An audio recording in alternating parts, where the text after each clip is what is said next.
Au Québec, 500 000 personnes, un demi-million de personnes vivent avec une DMLA.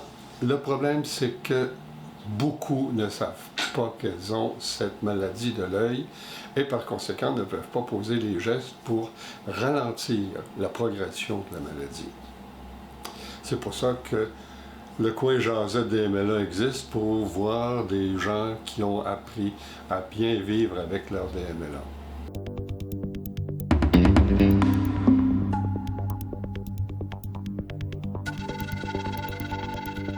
L'œil gauche est nul. Parce que? Je l'ai perdu vers l'âge de 20 ans.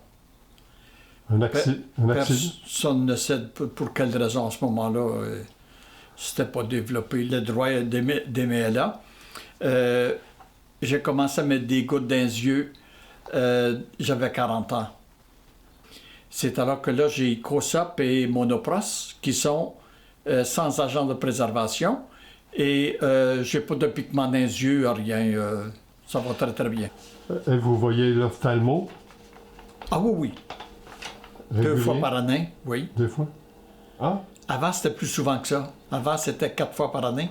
Maintenant, c'est 2 fois par année. Ça s'est stabilisé, mais ça a quand même baissé, comme je dis.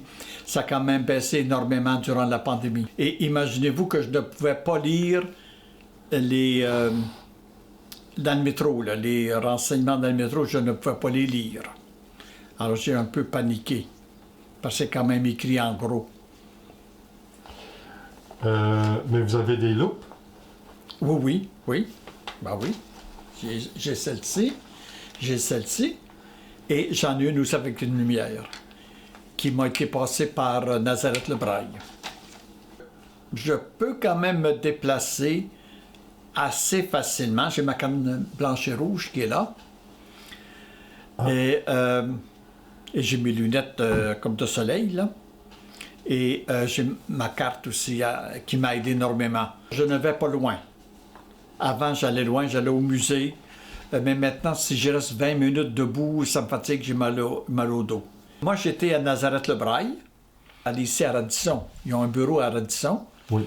Ensuite, j'ai suivi des discussions avec Nazareth Le Braille qui était à la faculté d'optométriste qui est à Côte-des-Neiges. Oui. Il faut que je surveille où je marche. Hein? Moi, j'ai mis les pieds dans un trou et je me suis cassé la cheville. Quand je regarde où je marche, bien, il faut aussi que je regarde s'il y a quelqu'un qui s'en vient en avant de moi. Oui. C'est ça qui est le problème. Puis avec ma carte jaune, habituellement, les gens se rangent.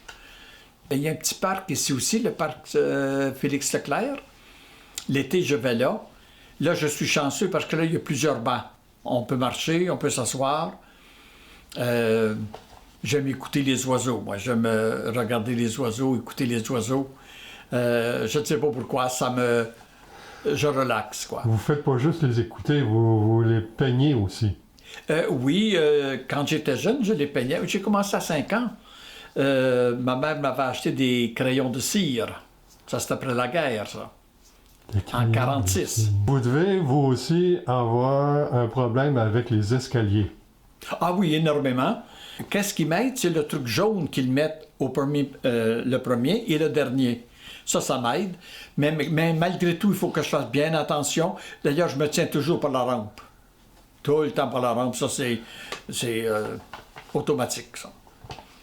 Comment vous vivez, votre 82 ans? Bien, j'ai pas le choix. On s'en va tous dans la même direction, hein?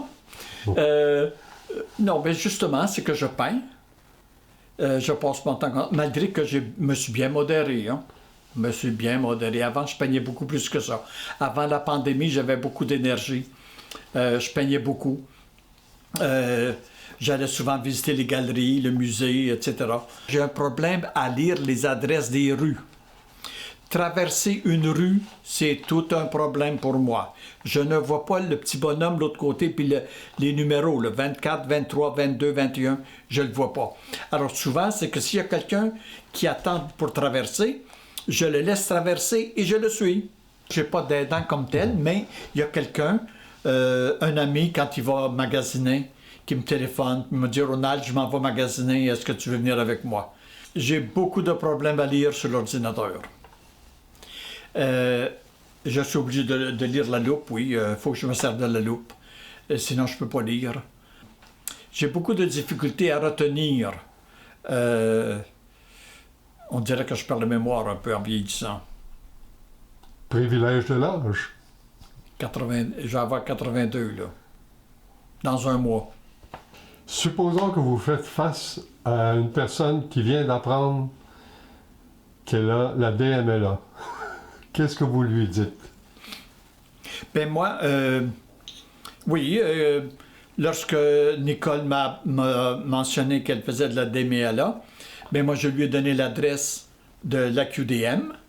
Je lui ai donné le nom, le numéro de téléphone et tout de Nazareth Le Braille. Pas d'un cas à ce moment-là, je n'étais pas au courant d'un cas. Et je lui ai donné aussi l'adresse et le numéro de téléphone du Bon Pilote. Qu'est-ce que c'est, ça, le Bon Pilote? Il aide les gens à se déplacer. Si vous avez un rendez-vous chez le docteur, ils vont aller vous chercher chez vous, ils vont aller chez le médecin, ils vous attendent. Quand vous avez fini, ils vous ramènent chez vous. Tout ça pour 20 $. Ah! Oui. Bon Pilote. C'est le Bon Pilote, oui. Ça, c'est une médaille que j'ai gagnée au Cercle des artistes peintres et sculpteurs du Québec.